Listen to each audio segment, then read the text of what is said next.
Right to the phones, everybody. Sherry has called in from Oklahoma. Sherry, thanks for calling. Go ahead. What do you want to know?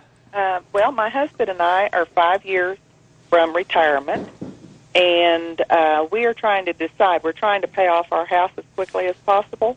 Mm-hmm. We owe $23,000 on our house, and we have a Roth IRA that's $23,000. We have an annuity that's $30,000. Would we be better off to up our payment amount or take the money out of one of those two vehicles? Why do you want to pay off the house? I don't know. We just are in a hurry to get it done, get it behind us. I think it's natural for people to think that as they get closer to retirement. Jonas, what are you thinking? I can see it coming out of your okay, ears. the Roth, I don't see the point.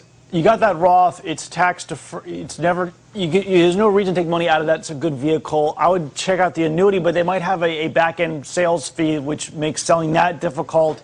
But that's a high-fee product, and you will probably do better not paying the interest on your mortgage than being invested in that annuity. So that's the thing I would target to do it in. But again, you got to watch these contingent deferred sales commissions that they have, where you get you can get 5-6% easy in back-end sales commissions. You got to make sure that does not apply to you, that you've owned it long enough, essentially. How about while they're still working, just up the payment? I was going to say the same thing. I mean, I would never advise taking money out of a retirement plan or annuity or any of your long-term investment vehicles to just psychologically feel more comfortable to have a lower mortgage. It sounds like your mortgage at, I think, $23,000 is very low. You're working, if you have excess cash flow, you want to pay it down more than what the required monthly payment is, absolutely. But again, without knowing whether those retirement vehicles are going to be necessary for your income in the future, I wouldn't take any money out of there. Larry, why do people want to do this? Because it's a psychological thing.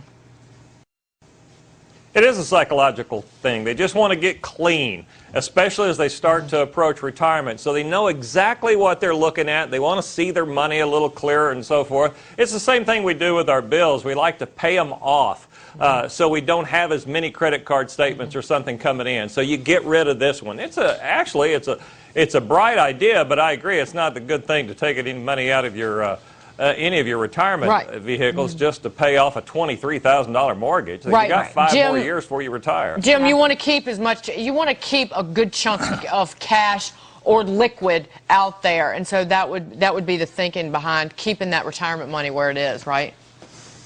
I would agree, although I'd also side a little bit with Jonas. I cannot stand annuities in any shape or form, and so you could in fact sell the annuity to pay off the mortgage and then use the excess cash from your income to reinvest in better growth vehicles at a lower cost. So there are ways around it, but the simple psychological fact of unburdening yourself from what feels like an emotional anchor makes good sense to me. Yeah, if you're a lower income person, paying 6% on a mortgage is possible at the end of a bigger mortgage from years ago. It could be at a high rate. It could be 7%. You got 2 to 3% annual expenses on an annuity. You're not going to beat that rate. This will actually make sense to do it.